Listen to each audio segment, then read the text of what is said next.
Namatay ang dalawang basketball player ng Ateneo Blue Eagles matapos malunod sa kanilang team building activity sa Aurora. Hustisya ang sigaw ng ina ng isang nasawing player sa insidente. Nakatutok si Mariz Umali. Wala na sigurong masasakit pa sa nararamdaman ngayon ni Rovelyn Baterbonia. Ang pagpunta niya kasi ngayon sa Maynila para sunduin ang anak niyang si Rene na wala ng buhay. Nalunod si Rene kahapon habang nasa isang resort sa Dipaculao, Aurora sa team building activity ng kanyang kupunan na Ateneo Blue Eagles.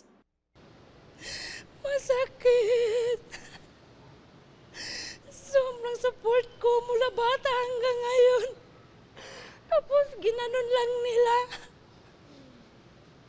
Kasi kung alam ko lang na may training sila na ganyan, ma'am, kahit mahirap kami, hindi ko yun ipapahamak yung anak ko talaga. Kaya ngayon, gusto ko ng justice talaga kung anong nangyari. Magsisimula pa lamang si Rene bilang basketball player ng varsity team ng Ateneo de Manila University. Kinuha siya ng universidad dahil sa galing niya sa basketball. Siya nga ang pinangalanang most valuable player sa palarong pambansa noong isang taon. Nasawi rin sa team building activity ang teammate na si Divine Adili. Ang ina ni Rene, maraming tanong na nais niyang masagot. Ma'am, naksidente po si Rene. Nalunod po. Yun, malaki talagang tanong ko. Ba't napunta dun sa lagat? Kasi basketball naman yung anak ko, hindi naman swimming. May mga binanggit din na impormasyon si Rovelyn na nakarating sa kanya.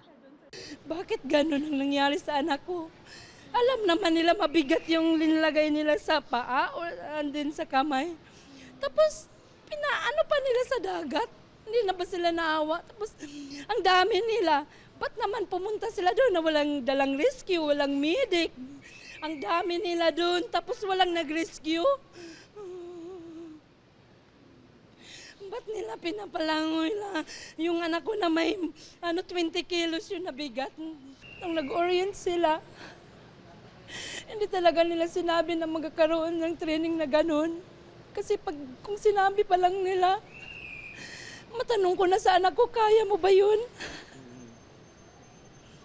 Para madesisyonan namin.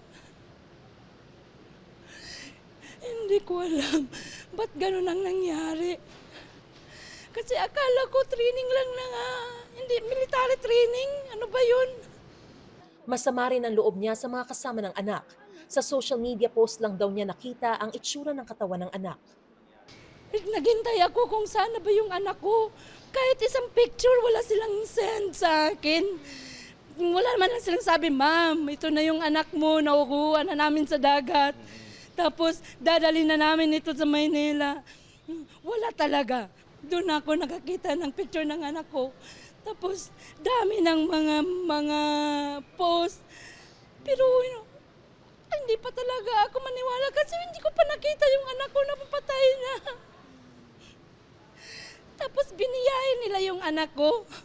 Hindi man lang nila binihisan, walang damit, yung shirt basa. Tapos, wala pang staff na sumasama sa yung nagsundo sa kanila na walang stop ba sa Ateneo? Wala talaga.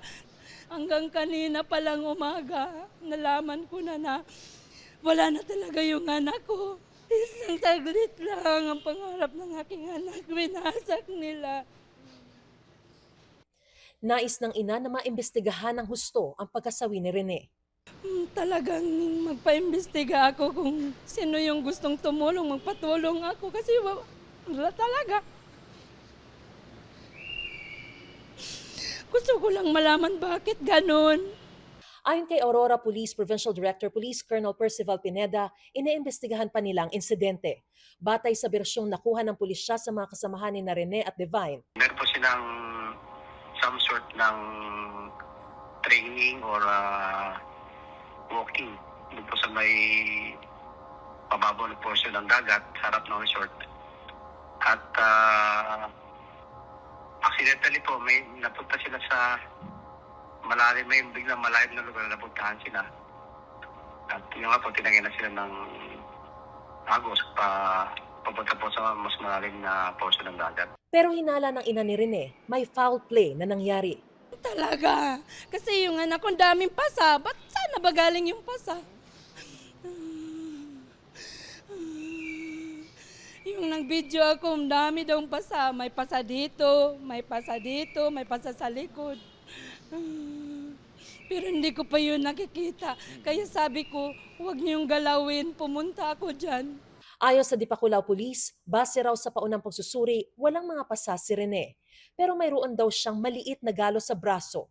Lumalabas din na hindi lang si Rene at Divine ang nalunod.